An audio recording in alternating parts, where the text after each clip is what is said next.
Today is November 22nd, 2024, and I am honored to have our guest, SG Anon, join us for this podcast. Um, I've got a bio here in front of me, but I really think it's going to be better if I give SG the opportunity to introduce himself. SG, welcome to the It's All Good show. Thanks for having me, sir. Good to be here. So I had the opportunity of meeting you, albeit in passing, earlier this year in Dallas, an event we were both at. And you were on the short list of people when I reintroduced my new podcast that I wanted to have as a guest. And so here we are. It's amazing. My viewers may not know there's a segment of people I'm connected to that absolutely know a lot about you, and honestly a larger segment of who I'm connected to that may know next to nothing about you. And so if you could kind of give an overview of who you are and how you got here, then before we do our dive into everything. Sure, I'd be happy to. I came on the quote unquote truth or scene, online scene podcast, space, whatever you want to call it, a couple of years ago at the bequest of someone who's a very dear person to me, a friend, a mentor, someone to look up to and admire, and someone that I'd known a long time. Rewinding it a little bit further back, let me bring us into how that dynamic actually ended up coming about 14 years ago this year. As a matter of fact, it was 14 years ago, a couple of months ago. I had an awakening experience, not unlike the kind that a lot of people around the world are experiencing right now.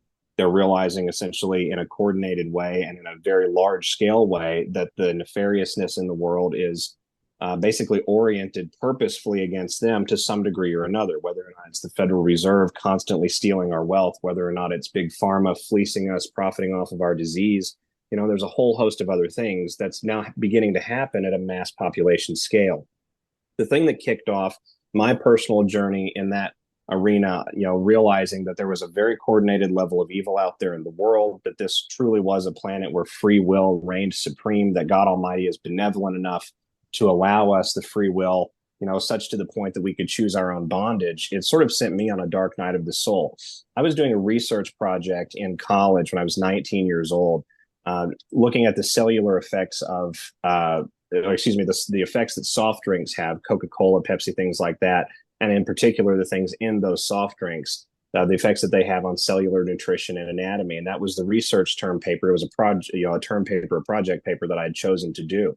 And so I was doing research for that paper, again, 19 years old, perusing the interwebs at that time, going through my EBSCOhost database, going through the NIH database. And I ran across a couple of NIH studies that had been done with respect to food additive development.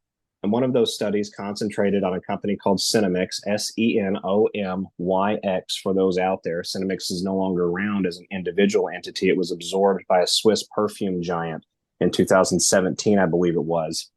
But that company was utilizing and actually had developed and was selling to PepsiCo and Coca-Cola for use in their colas an additive called HEK 293. That acronym stands for Human Embryonic Kidney 293rd protein sequence derivative. So it occurred to me at 19 years old that we were all essentially unwitting cannibals, and we had no idea that this was occurring.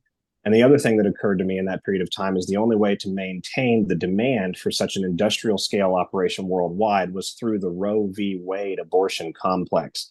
And when you look through the U.S. bureaucracy, Dr. Dream, and you look at a lot of the other legislations and things that have been overlaid on top of one another, from court decisions to, certain immunity clauses and things of that nature enacted in legislations, and especially behind the bureaucratic power structure that exists, you find that this entire complex was essentially legal and that there was nothing that could really be done about it.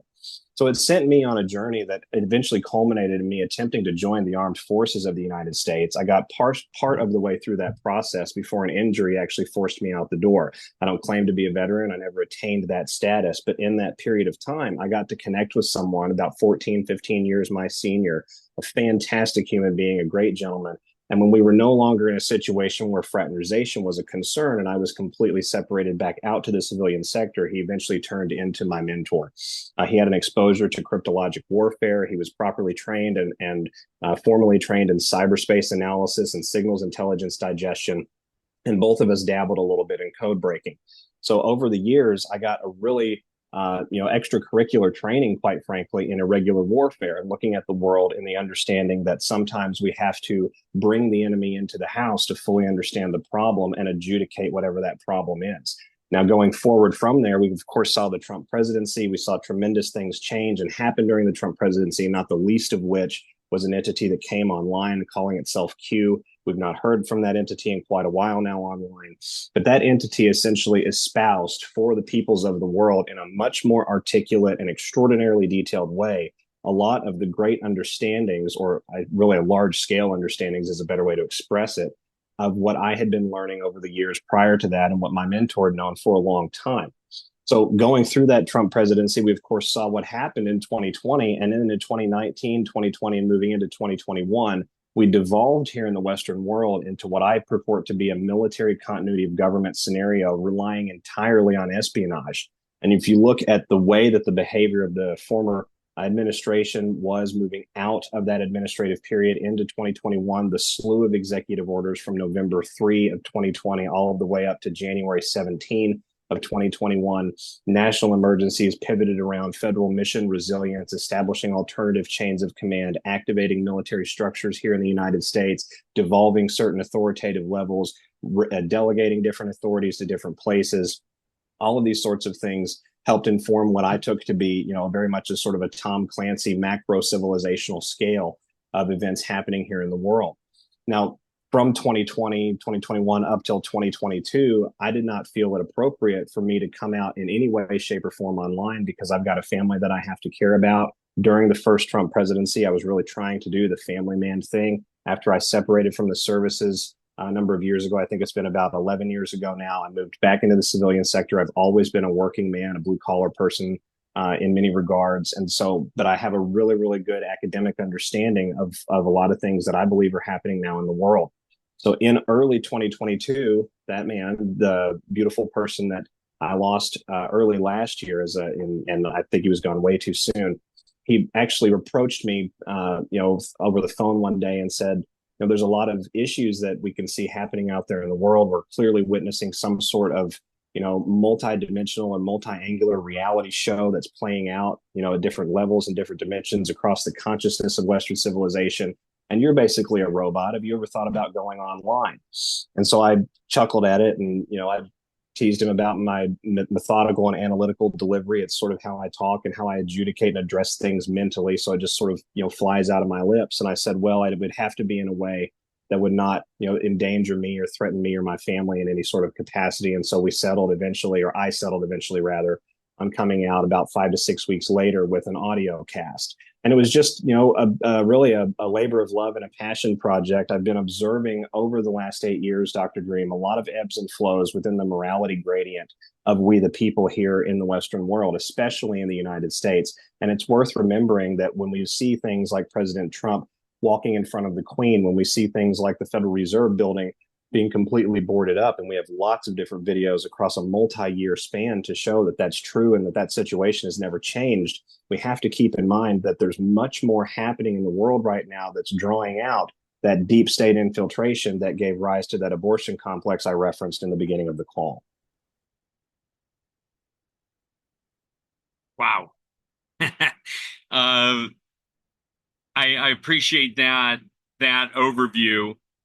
There is so much I want to talk about, and I'd like you to also be able to kind of maneuver and go where you want with this.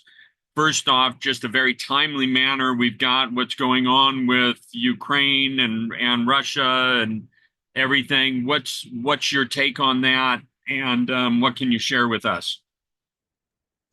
Well, it's interesting. The Ukrainian-Russia situation goes back to a number of different pivotal points in years past, and those pivotal points are really directly informing what's happening today.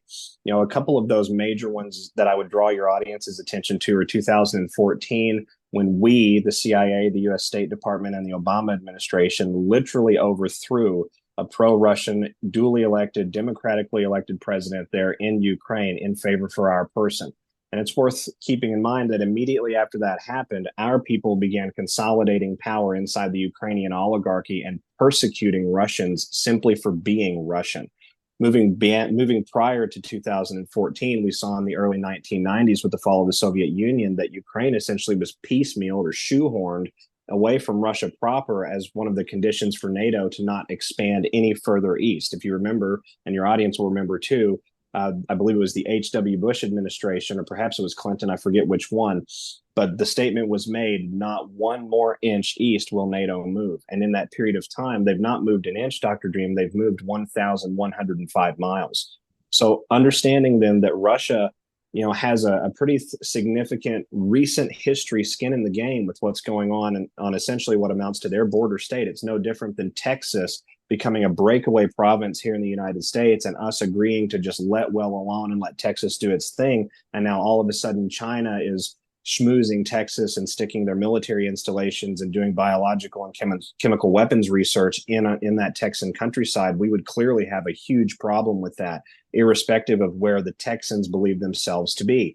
Much is the same, or much is true, I should say, of the Ukrainian population. Over 70% of that population group, as recently as 2016, participated in a referendum where they identified themselves first as Russian and then culturally as Ukrainian. In other words, from that population demographic, they don't really view one another as separate. They're Slavic brothers. They've always been Slavic brothers. And the history in that area of the world, going back to Mother Russia, is more than 700 years old in its current form.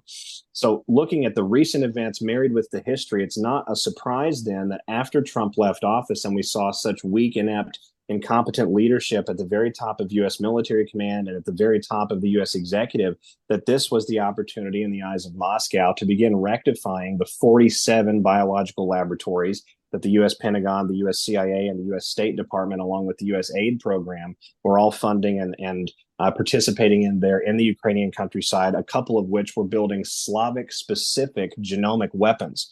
So looking at that and understanding that was one of the major things that had to happen. So that was the opportunity again in 2022 for Russia to go in and begin to take care of that.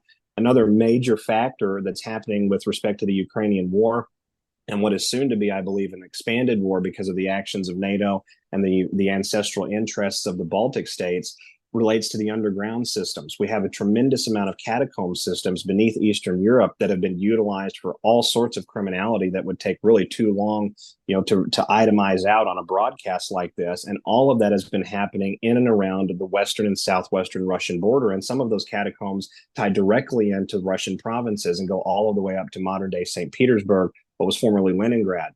So they have a vested interest in getting the NATO component out of that sandbox right on their border, removing the military industrial complex from that border, exposing the criminality that they've been committing in violation of every single international convention since 1949, and also addressing the issue of severe criminality and attempted co-opting of their government. Right, we have to remember that Russian oligarchs exist, just like Washington, D.C. oligarchs exist. A lot of their parliamentarians are bought off by the same interests that buy off our parliamentarians and our congresspeople and our elected, so-called selected representatives. So looking at that and understanding that this was the opportunity, with the weakness on our side, with the failure to start happening in the NATO countries, with the inflation out of control, paralyzing their ability to respond, and certainly to bring industry online to counter whatever Russia was doing, I think that we can, sort of see, Dr. Dream, how this would have been. It's kind of like a perfect storm scenario. And I'm expecting that storm to expand a little bit here in the coming days and weeks, primarily because of the actions of NATO seeking to avoid the very accountability that Russia has been exposing, that the Western population groups have been exposing, and that the populations within those Western nations are now hungering for. So what do you think happens? I mean, from your perspective, what happens in the next 2.5 months before Trump takes office? That's a really difficult prognostication. There's so many different things that could happen. We've got China and Taiwan, which is a conflict that is yet to begin, but will absolutely begin before this process is over, because prior to the 20th century, Taiwan and China were one China. They were one nation. There was no ethnic difference there. It was the exact same sort of scenario where Chinese first, Taiwanese second. We have this island, it's part of Mother China. And that was the existed situation for more than 1,400 years. So that is one thing that I'm anticipating to pop off potentially in the next 60 days. I wouldn't surprise me if we saw that happen even in early January, and Trump would have to come into office and sort of settle those concerns, or maybe attempt to address that publicly for the world. And there may be some concessions that might have to be made, right? Another scenario where I'm fully anticipating a reunification of the cultures is Korea. And it's very interesting that Pyongyang and Moscow have forged such an extremely close relationship, because in addition to bringing the Russian military support to the Eastern Shelf, which is certainly there in the interest of Beijing, but even more so in the interest of Pyongyang, it also allows the North Koreans, for the first time in 70 years, to have private military communications on Russian-hosted satellite and technology systems that are not co-opted or surveilled by Seoul, Beijing, or Tokyo, which are your main regional powers. And then you've got the Okinawa base, which is an enormous American military installation in the Western Pacific. So those two scenarios, it's very possible that they could go full public and begin to ignite sometime in the next 60 days. I'm expecting the Ukraine-NATO situation to become more of a shooting match between some of these nations, not in a full-scale ICBM nuclear war scenario. I'm not purporting that, but I'm saying precise military strikes, tete-a-tete types of things. If you can shoot a missile into my country, I can shoot a missile into yours kind of situation. I'm expecting that to happen in this period of time. And really what we're creating in this transitory period, Dr. Dream, is the need for a statesman here in the United States and in the Western world who is not controlled, bought off, influenced, or paid by either the intelligence community, any sort of religious zealotry at the top of government, and the defense industry and the very large finance world.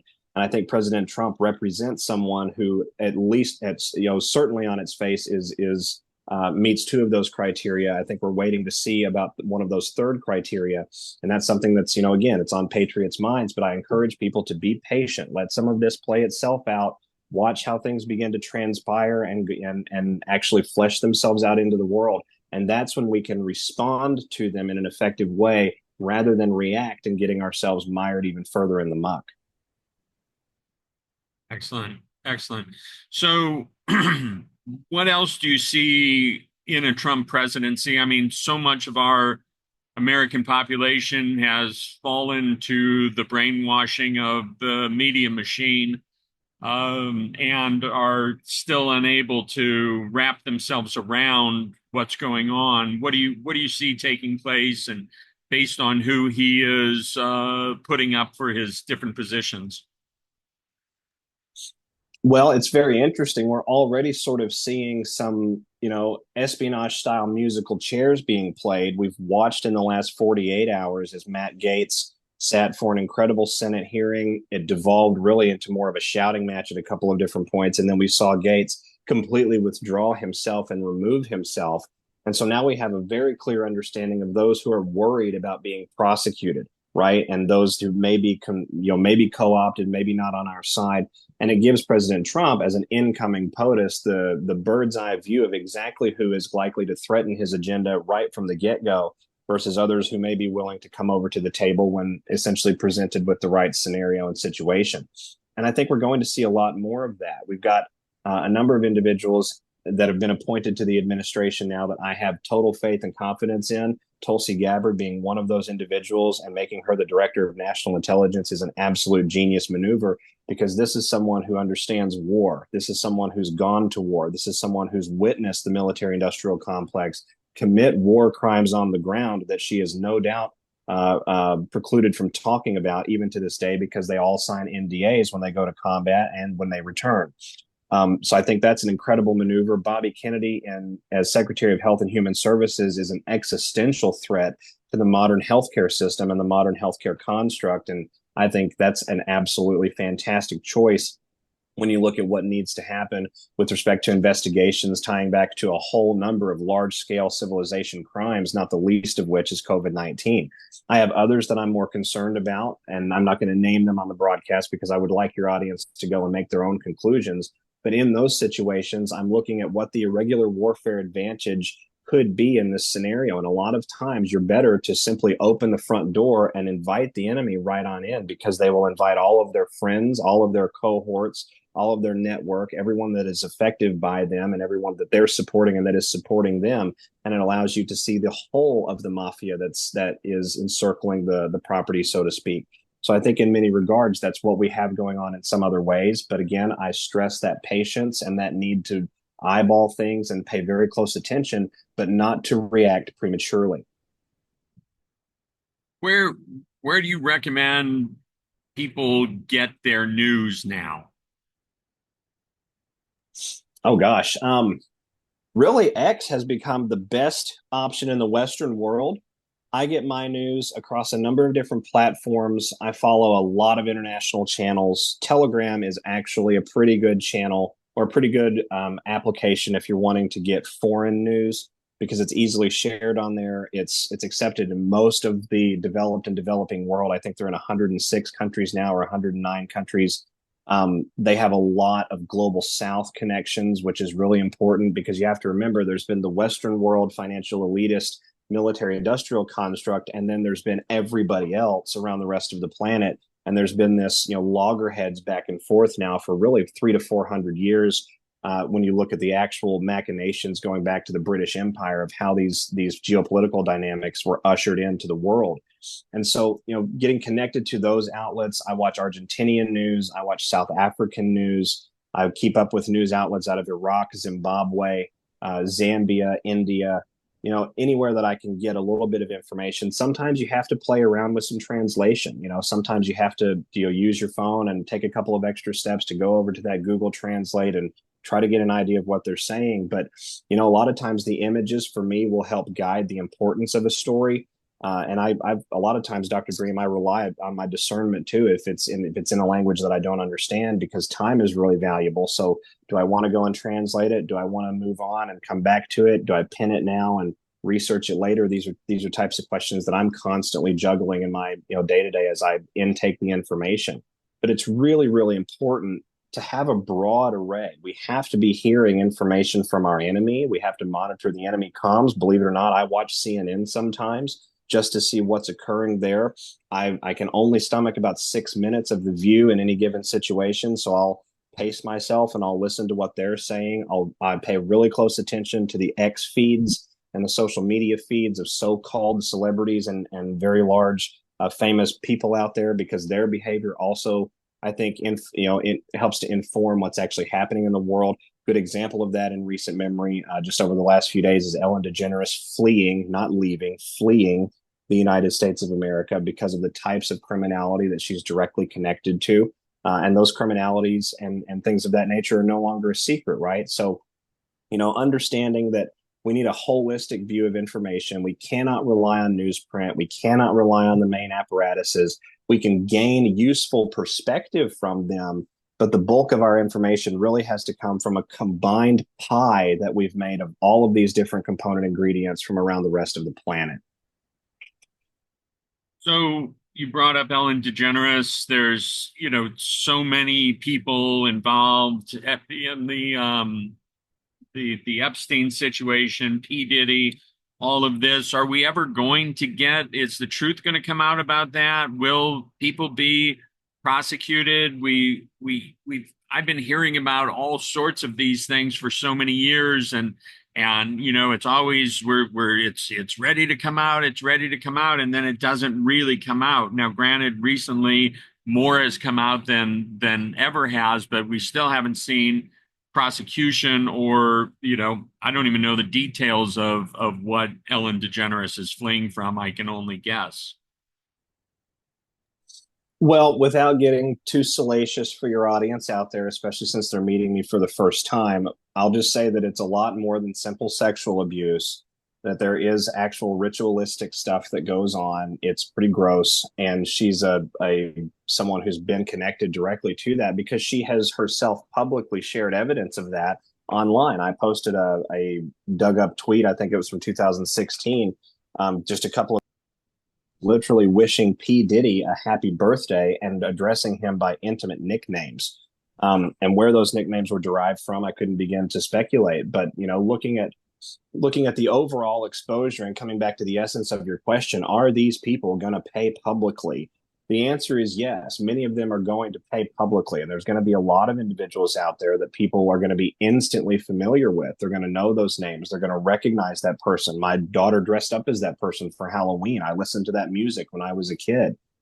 Those types of things, they will flesh themselves out, and I think that's why we've had a preparatory period really over the last 6 to 7 years, because the gravity of some of it and the gangster style mafia behavior behind some of it is a lot for people to take in when you're talking about entertainment, politics, leaders across industries, leaders across the music space, the movie space, individuals that captivate the public attention. That's a lot to intake when you're talking about extreme levels of criminality against the very vulnerable, against children. Now, I will caution the audience out there and say that, when we look at this process playing out, it makes a lot of sense through the investigative phase that you would cut some deals with some individuals to protect their families, not themselves necessarily, but to protect their families so that you could get to the next level in the mafia. If you can get the captain to sell out the major and get the major to sell out the colonel, then you go all of the way to the top and you actually eliminate the problem. The problem with that is, in order to get that information at different points along the way, a small concession here and there may need to be made. The entity I referenced earlier online states very plainly that absolutely no one will get away with it, but there will be some that will cut public deals and will not be publicly prosecuted because of the information that they are providing to the broader mission. So I think it's worth noting that, in this period of time, you're talking about pitting cowards against cowards, and some of them are going to sell the other one out, but they need guarantees for their children that were perhaps never involved in things like that, or estranged wives or spouses or other individuals that they don't want caught up in what is eventually going to be a serious public outcry. We talk about crimes against humanity, and the list is extensive to say the least. What's going to happen with all of that? What's the future of the deep state? What's where the military tribunals at? Where is all that going to come into play? It's looking more and more as I begin to flesh out my research, Dr. Dream, that we've had escalating levels of tribunal proceedings and martial law proceedings happening in areas around the United States in military jurisdiction, going back even to the first Trump presidency. We saw in 2019, for example, the U.S. Air Force literally snatch Bill Barr off the sidewalk. This is the Attorney General of the United States, and take him on a joyride in a C-130 with the rear landing hatch wide open. And the man is strapped into a jumper seat with no gear, no non-skid footwear, and he has no ability to communicate with the individual who's filming the entire situation. And to add a little bit of cherry on top for your audience, that open landing bay door had a plank bolted into it. So looking at the clear message there, if you don't cooperate, something may be very unfortunate with you walking off the end of this plank at 14,000 feet up. I think that's a very significant, evidence to show out that these types of proceedings, these types of investigative efforts, really is what it amounts to, have been going on in a multi-jurisdictional format to include the military for a number of years now.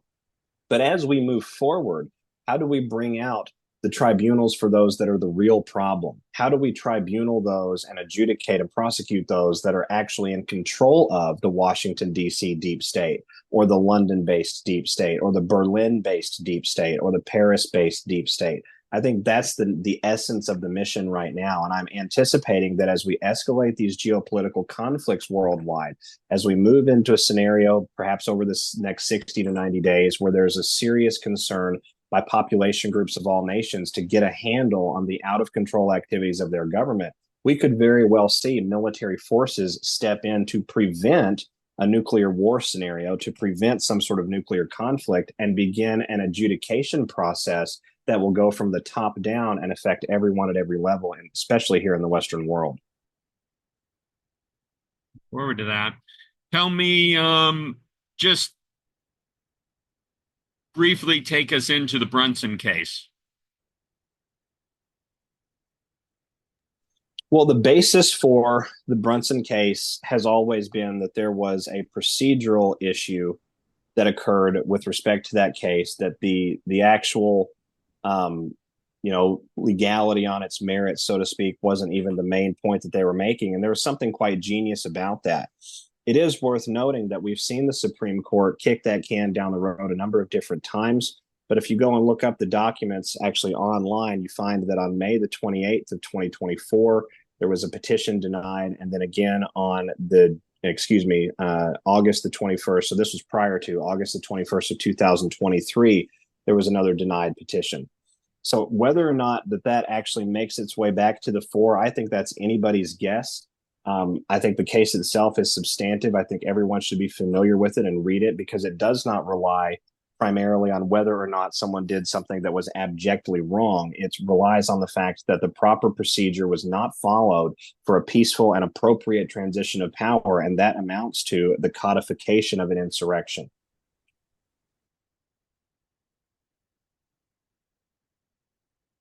So here's a question.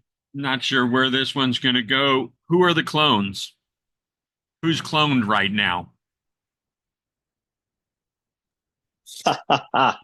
That's a hard redirect for your audience out there. We'll do as best as we can.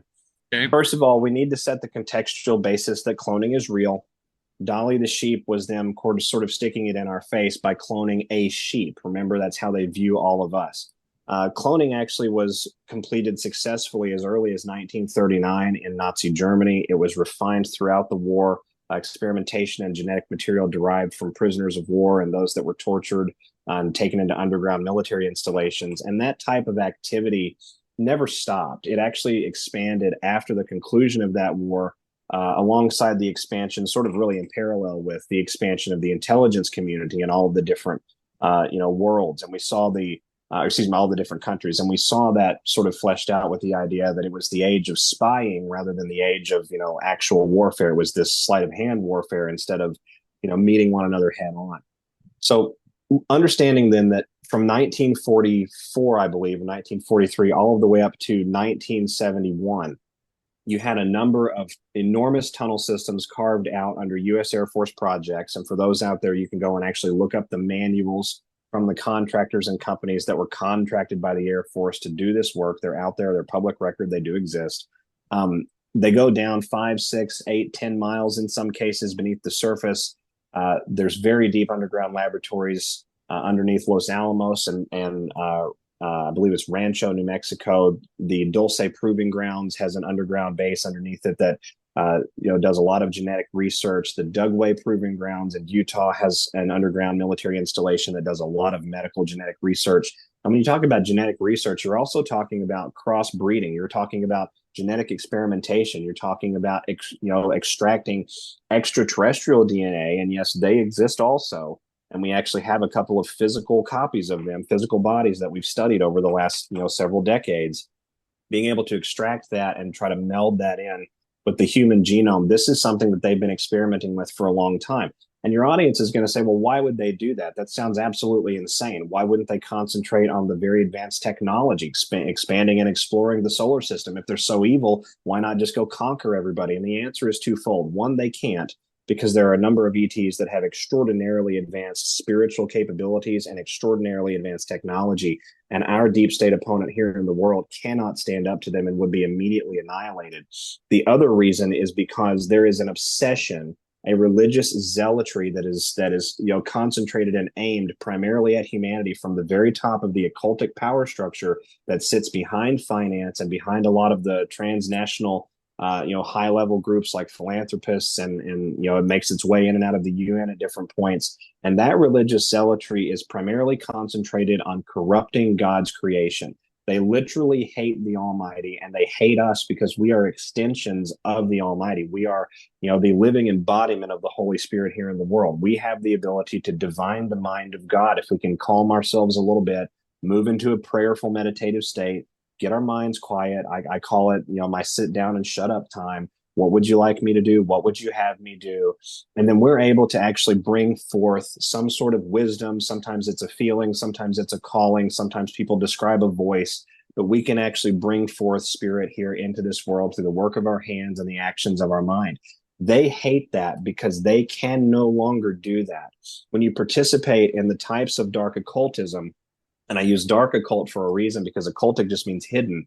When they participate in these dark mysteries of the ethers, these dark mysteries of the quantum spirit that we all live within, they fragment their ability to divine that same wisdom, to come into concert and agreement with that Almighty Spirit. They cannot find the peace that surpasses all understanding anymore. So they have to have us because they have to have connection on how to move the world forward. And they have hated that push-pull relationship for 5,000 years. There has been this seeking to destroy the son of Adam, to destroy the son of creation, the human genome here in the world for a multi-thousand year period of time. And so that ties back, it's a very long answer to your question, but that ties back to why the cloning, why the medical experimentation. You have individuals like HRC or Barack Obama or Joe Biden. All of them had clones as well as body doubles, right? It wasn't just that they had paid actors or individuals that function as security decoys, but each of them had a representative clone that could stand in for them if they needed them to. And the way that works is the primary original matter, the primary DNA that's taken from that is imprinted with the living spirit. So it's imprinted with authority. And then if you clone that DNA into another living being, yes, you're animating the being, you're bringing life and blood flow to it, but you're not bringing the spirit of the living God into it, right? Because that comes only from the conception process. So the spiritual mantle of authority or control actually remains with the original, and the copycat basically has no option but to do whatever it is told by that original. There was a singer, I believe it was a rap artist or an R&B artist, I forget her name, very weirdly dressed, sombrero looking hat, very keenly kept in makeup. And they were giving an interview for, I believe it was ETV, television. And they stated flat out in the interview that I have 4 or 5 different clones, and one of them does this, and one of them does that, and one of them takes care of this for me. And I spend about 4 or 5 months a year out on vacation, in the islands, just having a good time. And nobody knows because I've got the ability to maintain my work life activity and to maintain my public facing facade, and no one can tell the difference because it's my DNA. And the interviewer just laughed it off. Ha ha ha. That's amazing. I guess we all need one of those. And then they moved on to the next question.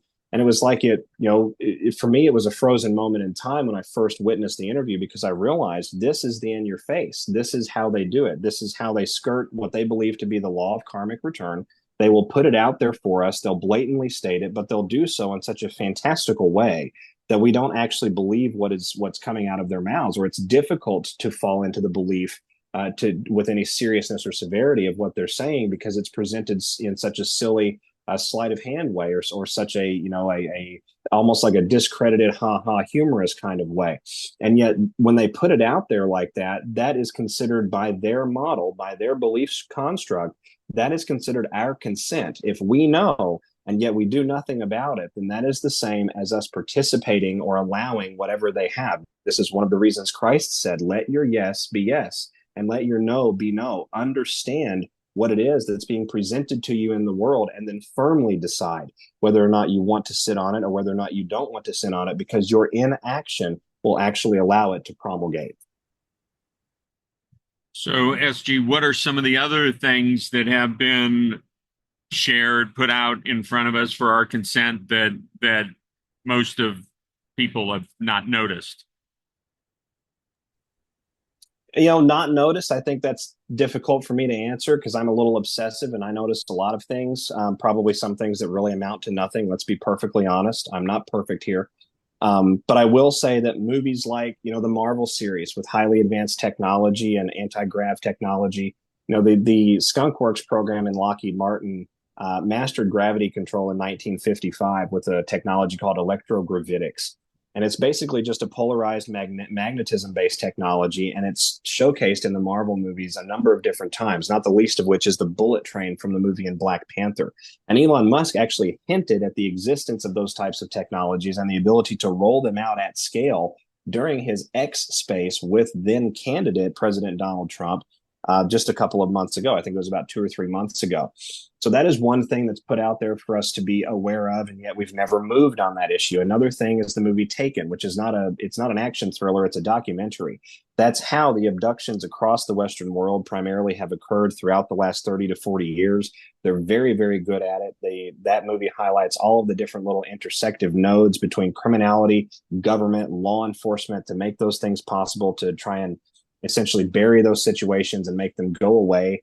And they were showing us in that movie exactly how they accomplished the types of things that they accomplish and what they have been doing to the Russians, to bring it back to that discussion earlier, for about the last 500 years, because they have had, when I say they, I'm talking about our occultic deep state, our infestation here in the Western world has had a permanent axe to grind with the Russians ever since the 10th century, when the Russian Tsar, appropriately named Vladimir the Great at that time, nearly wiped them completely out with a coalition of Slavic nations. So, moving forward in time here, we have to keep in mind that they have always put it in front of us. They love goofing with us. The swirly symbol that people out there are familiar with, you'll remember it from things like the Twilight Zone, other cinema where it's sort of like a hypnotic screen. That's actually a play on what's called the Fibonacci sequence, which is the sequence of creation, but it's also what they have stuck out there in front of our faces because it's become a pedophile symbol to them. In other words, it's a way that they communicate with one another. A lot of times you'll see that swirl triangulated out into a three-sided swirl. There is a three-sided swirl on the side of the NIH building, for example. The Pope recently, excuse me, not recently, it's been several years ago now, 5 or 6 years ago, Pope Francis was recorded on video as wearing a pretty large green shawl, is what it looked like. It was like a green overlap. I forget the exact technical name. For your Catholic audience out there, please forgive me.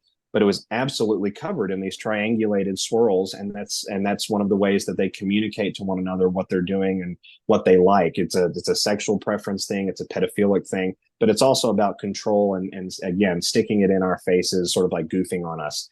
I could go on and on with different things, Dr. Dream, that are out there that we should pay attention to, but I think the most important takeaway is to remember that they have not done anything without a reason. While they're not good at original divining of what God wants here in the world, they're absolutely expert at following tried and true plans and tried and true scripts that they've had for hundreds and hundreds of years. And those scripts have not changed, even though the power structure and the power shift geopolitically here in the world is forcing other changes. I appreciate all of that. Thank you. Tell me, what's your take on Elon Musk, since you brought him up just a moment ago? I don't think we're seeing Elon 1.0, if that's, the essence of your question. Personally, my own, and it is just my own personal opinion, I'm viewing this as an Elon 2.0 that came onto the scene sometime around 2017, 2018. I think the meeting between President Trump and Elon in the Oval Office during the first Trump administration was the reading in of the 2.0 to what the job was going to be, what the mission was going to be, perhaps without specifics, right? It's difficult to forecast exact moments, but simply saying something like, when your opportunity comes, do the right thing. You'll know what it is. We're relying on you to maintain this or that or the other. Elon's had contracts with the US DoD and Space Force ever since Space Force was created. Prior to that, he had direct contracts with NASA and DoD through the US Air Force space program. So, I think that looking at Elon and how he's essentially transformed and transmutated himself in some regards over the last 6 to 7 years, it lends a lot of credence to the idea that at the very least, even if we are dealing with the 1.0, at the very least, someone was read the Riot Act and chose to move into proper alignment with the future of mankind. But again, my suspicion, and it's just based on things that I've looked at and cross-referenced, it very much appears like we may have a double. We could have an actor. It could even be a clone. It doesn't really matter to me. But it seems to be a 2.0 version, and one that is far more aligned with the vision for humanity than the 1.0 version would have been. Okay. Talk to us, if you will, about digital currency, future of the financial system, QFS. Well, let's take this is a big question. Let's take this in a couple of different ways. First of all, a quantum capable system of commerce and financial exchange is coming to the world, but that does not necessarily translate to a QFS singular system. And that's something that I've been trying to drill down with people for a long time is we have the essences, we have the underpinnings, we have the foundational principles behind such an entity that are fleshing themselves out into the world, but we're seeing lots of different nodes built up individually across each culture where everyone is sort of moving into a asset backed or a tangibles backed way of exchange and away from a way of exchange that is primarily based on, trust me and everything will be good. And looking at how that process has to play itself out, we have to keep in mind that the rest of the planet has to disconnect from the Hydra dollar first. We have to remove the African subcontinent from dependency on Washington, D.C. The same is true of the Middle East and really with South America as well. And we have a huge intelligence problem in the South American continent with respect to Western world infiltration. That's sort of been the scummy playground of our intelligence communities and our military industrial communities since the 60s at least, but certainly since the 80s and the 90s. So getting them disconnected on their own feet, allowing countries to assign a value for their own resources and then participate in worldwide trade at the level that they desire or don't desire. That was part of this process right from day one with the first Trump presidency. And we saw President Trump actually give us a pretty darn compelling indicator that that was the process that had to happen when he was giving a press conference with Prime Minister Shinzo Abe, September, I believe, in 2018, where he stated that we would all be on a level playing field with respect to currency manipulation. We would all be on a level playing field very soon. Well, a level playing field has to result in either the redefinition of the U.S. dollar or the complete collapse of the Federal Reserve System and the institution of a U.S. Treasury dollar. And I think the latter is likely the possibility, the most probable scenario that we're going to see before it's all over. But the rest of the world has to do that first because the Hydra exists here. It's in our living room. All of the tentacles are out around the rest of the planet, but the body of the beast is in Western Europe and North America. And so getting the rest of the planet freed so that they can stand on their own 2 feet first, and then addressing the hydratic problem that we have here in the Western world, I think that's the flavor of things that we've seen over the last 5 years. I think that process is going to accelerate tremendously in the next 90 days. And remember, we talked about China and Taiwan and then South Korea, North Korea, and Japan earlier.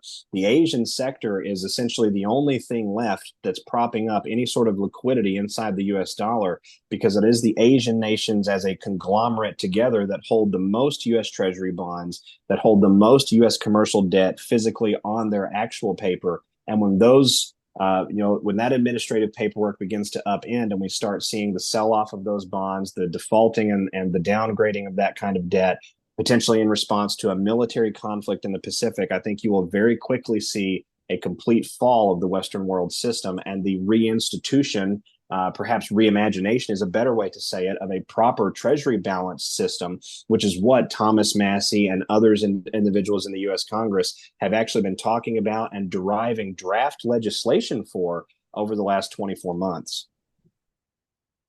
So, knowing that all this is going to shift, what is the average American to do if they do have a savings account or investments, or, should we be looking gold, silver, crypto? What's your suggestion on that?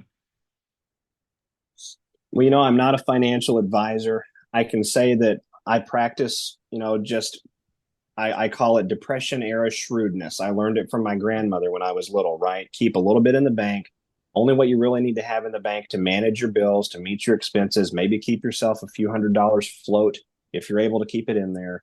And then outside of that, ensure that your home is prepared for uncertain times in other ways. You could pick up a couple extra cans of food at the grocery store. We always pick up bean with bacon soup.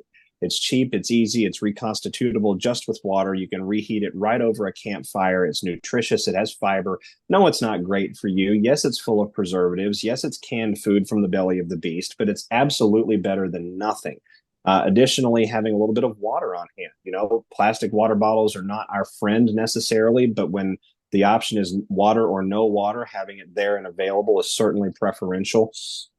With respect, you asked about investments a moment ago, things to hedge against the events that are coming. Again, I'm not a financial advisor, but if I've got an extra 50 or $60, I'll buy a couple of silver rounds. Sometimes I'll put $100 towards it and get 3 or 4 good silver coins, just 0.999 silver. Gold is far beyond my budgetary capability right now. I think it's over $2,600 an ounce still, or right around that range, $2,600 an ounce. So that's beyond my capability, and it's beyond the capability of most people. But silver is an example of something that would likely hold value. I can't say it will, but it likely would, because historically it has. And with respect to crypto, President Trump has essentially told us out and out that we're going to have a crypto capable economic landscape going forward. It makes sense. We're in the information age. 89% of our transactions here in the Western world are already done electronically. They're just coming off of an RFID chip in a card, or off of a mag strip in a card. They're not occurring in a physical, real world sense. It's all happening primarily through computer anyway. So it makes sense that we would have a computer-based token tied directly to a physical real world asset, where the two are one-to-one interchangeable and incorruptible. And that would be something that would hold value into the future and would likely be desirable. Now, what those may be and may not be, that's the $1 million and $1 billion question here. I've heard everything from Bitcoin to XRP. I think it's very interesting that we now have a Doge department here in the United States of America, which ties back to that coin, right? The Doge coin. It was initially a meme coin that came out. Whether or not that's purposeful, whether or not that's just a neat coincidence where a lot of people get to benefit from right place, right timeness, I couldn't tell you. But monitoring this landscape and this build out, I think that's the best approach to have towards that crypto space for sure, and even towards the investing space just in general. We know that land values, for example, are way overinflated in the United States right now. And that's one of the reasons that we're going to see the military events kick off, I believe, in other areas around the world, because a lot of the groups that own that land, that are artificially inflating that land, are not primarily doing business here. They're doing business, or they're headquartered in other theaters around the rest of the planet, like Vietnam, like Indonesia, like Taiwan, like Poland, like Moldova and Romania and others. And I think you're going to see a lot of pressure applied to those arenas, again, in that multi-angular approach to bring down that financial, really, it's a financial multi-layered matrix here in the United States of America and in Western Europe. So that's a long answer to your question. I hope that the audience derives a little bit of value from that. It's difficult to prognosticate exactly what's coming with finance, because the only good example we have in recent memory is 2008. And that was an event that they caused, where they had control of every single lever that went into the flow and the collapse, and then the snatching of the wealth, and then the reinflating of the economy, and the rollout of Dodd-Frank. It was a very turnkey system that they accomplished a lot with. And prior to that, you really have to look all of the way back to 1929, which was another event that they spawned off purposefully. So this is the first time since the U.S. Civil War where a financial calamity looms large here in the Western world, and no one really has exact control of how it's going to go down, except for those that are at extremely high levels of military operation that have been wargaming a new financial way of commerce for a long time.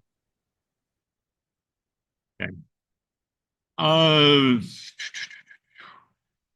Med beds. What do you know about the real med beds? Well, I've seen the patents. I'll put it out there. They do exist. The technology is real. It's declassified from U.S. Pentagon research, likely reverse engineered from extraterrestrial technology. But that last part is a speculation on my part. But whether or not they make their rollout all at once here in the United States and in the Western world, whether or not it's a cascading sequence, I think that's the question that's on everybody's mind. The technology does absolutely exist. I have personal knowledge of one individual who is essentially a high-level employee, is the best way that I can describe it, inside of a major healthcare system. And they have told me personally that they were the secretary for an individual that was even higher up in the system than they were, who was participating in a strategy meeting, basically, on how to roll out next generation technology. And that rollout was impaneled and requested actually by the FDA. So looking at that and understanding that that gives me a pretty good indication, Dr. Graham, that we do have gears turning, that that is a background issue that's happening inside of medical institutions, at least one that I know of, or medical systems here in the United States of America. That gives me a lot of encouragement. I think it's more likely, though, on the pace of the rollout that you see it rolled out in a beta way first, and then likely scaling vertically over a period of 2, 3, or even 5 years. You're talking about having to heal not just COVID-19, not just the damage that came from those weapons, both in the viral form and in the medical countermeasure form, but we're also having to purge our bodies of incredible amounts of heavy metal silica that we've absorbed in the last 50 to 60 years. Many of us, living life over the last half century, being exposed to all of these things, as well as a laundry list of other toxins, chemicals, and environmental factors that inhibit the body and prevent the body from doing what the body is really supposed to do and what it's designed to do. You're a physical being. You have carbon in your body, but you're a photon-based being. We're not carbon-based. We're photonic. We're light-based beings. We have incredible energetic intersections at the chromosomal level and at the DNA level on those chromosomes between literal energy of the universe and matter itself. That's why I say we're animated and filled with the spirit, literally, of the living God Almighty. And so looking at that and understanding that we have to bring that system back into proper function for itself. But once we do, the system will do what it was always designed to do. I think that's the attitude that's going to govern the pace and the rollout of this new generation of technology. And you're seeing different versions of it rolled out, right? Plasma med beds, noble gas healing bed beds, EE system style technology, and relying on scalar torsion fields. You've got other technologies that have been, bioengineered and derived for good for humanity. Extrapolations of very concentrated, plant, quite literally, it's just plants from nature coming into a particular mixture or combination and being put out there for such a time as this. And really none of this was going on prior to 2019, 2020, I think, because we still were existing in the stranglehold of that shadow government upon the bureaucracy. The devolution that occurred in the United States as a result of the COVID-19 international war crime forever changed the landscape because it expanded private covert authority of the U.S. military to operate domestically. And when we say operate, we're not just talking about, boots on the ground, running into houses and snagging, people out that are guilty of crimes against humanity. We're also talking about surveillance. We're talking about electronic monitoring. We're talking about satellite-based monitoring. We're talking about bringing the military apparatus of the nation to bear domestically so that we can get an idea of how big the infestational cockroach problem really is. And I would submit to you that after that 2020 scenario, the good, what we would call good patriotic military forces or good actors inside the U.S. Pentagon were likely shocked at what they found. Now, on a previous podcast, I had Dane Wigington, who heads up geoengineeringwatch.org. His perspective and truth on what's going on with the geoengineering and how we have completely poisoned the planet.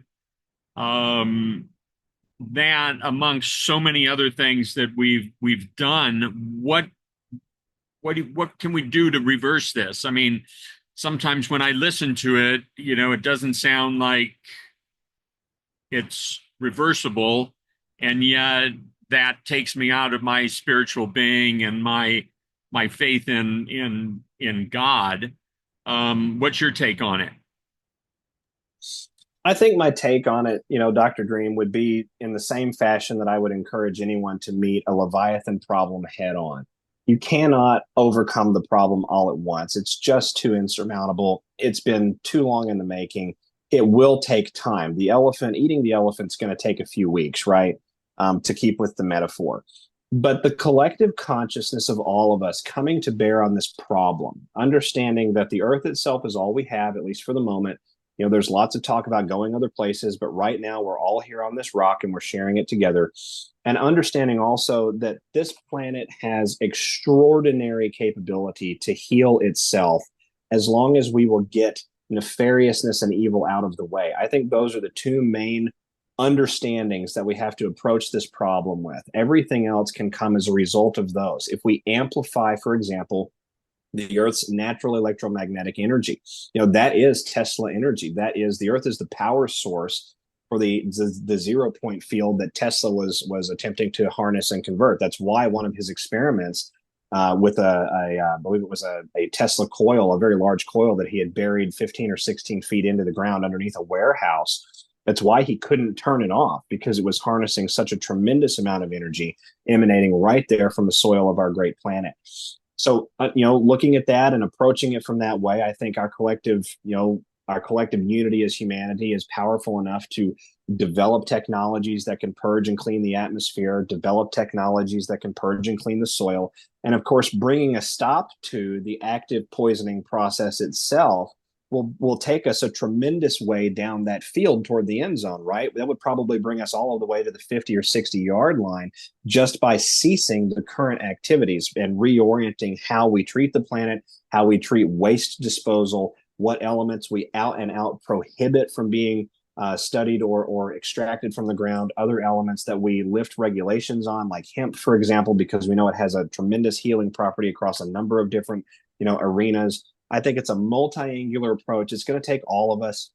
We need scientists. We need medical professionals. We need garbage disposers who understand waste management and who understand how landfills operate. We need doctors. We need attorneys who understand how the bureaucracy, created a system to allow this poisoning to happen in the first place. It's going to be a multi-human, problem, I think, or a multi, societal problem by the time by the time we have the real honest conversation about it. But that gives me a lot of courage, a lot of encouragement, and a lot of hope, Dr. Dream, because this planet really is precious, and I think fundamentally there is a bit of a familiarity, deep in the bones of the human DNA that transcends national borders. It transcends national identities. There's this fundamental understanding that this is our world. It's not their world. It's our planet. God literally gave it right straight to us in the garden. He had us name all the animals. To take regency of this world. And so I think in some regards, this is going to be the conversation outside of rescuing and saving our kids. This is going to be the conversation that unites us all across national lines. Excellent. So for the person that's sitting in the suburbs or out in the rural areas in the United States, what would you say to them when they ask, what is our individual responsibility and what can we do now? Well, I think that has to be a conversation between each individual person and whatever concept of the Almighty that resonates and comes to them. I look at it from the standpoint and lens of a born again Christian. That's the lens that I approach it with, and that's what resonates with me. But that doesn't resonate with everyone. But what is absolutely true with everyone is we have a hardwired connection to the Almighty Holy Spirit of all things, and that Spirit can guide us quite literally and help us to discern what is passionate and what is important to us. I have people ask me all the time, what more can I do? And I keep telling them, continue to open your mouth, continue to spread the truth, continue to ignite conversations that are interesting, fascinating, and that diplomatically challenge your fellow man. And always remember to spend a little bit of time, even if it's just 10 minutes a day, even if it's 30 seconds a day, to calm yourself, to come into that centeredness and to realize I'm a breathing person. Every time I breathe, I'm saying the name of God. I have to come into a centeredness with that in order to rejuvenate and to move forward. So allow me to do that now, right? And that's the approach that I take in my life. That's the approach I've heard a lot of people take. I've always been taught by spiritual teachers that if you're petitioning the Almighty for information, if there's something you wish to know, a direction that you want to go, you put the intention out there to know it, to receive it, to do it. You have the faith that it will come. And then you sit down, you shut up, and you listen to what God is going to tell you or not tell you, or perhaps take you in a direction that you weren't expecting, but trust the impulse. For me, whenever I'm sitting in prayerful time, and I get an actual blending, an actual impulse from God, I immediately can tell that it's not from me because I have this windedness in my chest. It's like this extreme rush of exuberance and enthusiasm. And honestly, in some ways, I guess now that I'm having this call with you, Dr. Dream, I could also describe it as relief in some fashion, a lightheartedness, a gladness that comes from deep within the chest. And I'll know in any moment in time whether or not that was me or whether or not that was God by how intense it was. And so if I'm trying to seek clarity on a particular issue. I put a question out there and I sit in silence. Sometimes I'll get the clarity with it, sometimes I won't. But the times that I do, I can immediately tell what it was connected back to, and I can move forward from there. That's the spiritual discernment process that's really intimate, really personal for each and every person, because not everyone is spoken to in the same fashion, right? God meets us where we're at.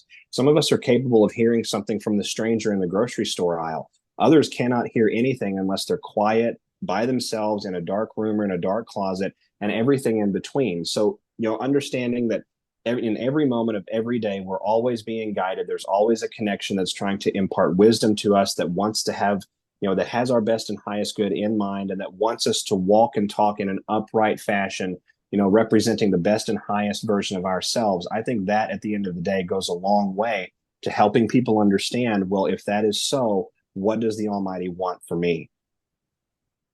I love that. Thank you so much for that. It brought up two quotes from our mutual friend, Dr. Sandra Rose Michael, and one is, "We are all just one breath away from God, and awareness is our power, and love is our superpower." And it's the It's All Good show, and this is taken us just really to the perfect ending. I appreciate you coming on the show, SG, and I know that I sort of guided us all over the place, and so much of like barely scratching the surface. But I feel that what you've done in this show for the people that will be drawn to watch it and listen to it is a great thing, and I thank you so much, and so much honor and respect for everything that you're doing out there. I listened to one interview you did, and your comment was, "You don't have much of a social life." I don't know how you can have any semblance of a social life doing the level of intel research and analysis that you do. You've been described, I think you described yourself as rock solid bulletproof researcher, and thank you for playing that role, and now, over the years, the last years, really coming out and bringing that to us. You're a valuable piece in this puzzle. Well, you honor me and you flatter me. It was wonderful to be with you. And really, at the end of the day, Dr. Dream, I just have had a little bit of extra time on my hands at odd hours of the night over the years, and that's culminated into where I'm at now. But what is so wonderful is that there are so many things, especially with these beautiful 3 by 5 inch, screens that we have in our pocket. There's so many things, the sum total of human awareness in many regards, that can be sought at right at our fingertips. But we do have to apply a little bit of effort to it. And I look very much forward to future discussions and to seeing where this collective awakening takes all of us. Absolutely. Thank you for joining us. I look forward to meeting up with you in person again sometime soon. Many blessings to you. Likewise, God bless all. Stay safe.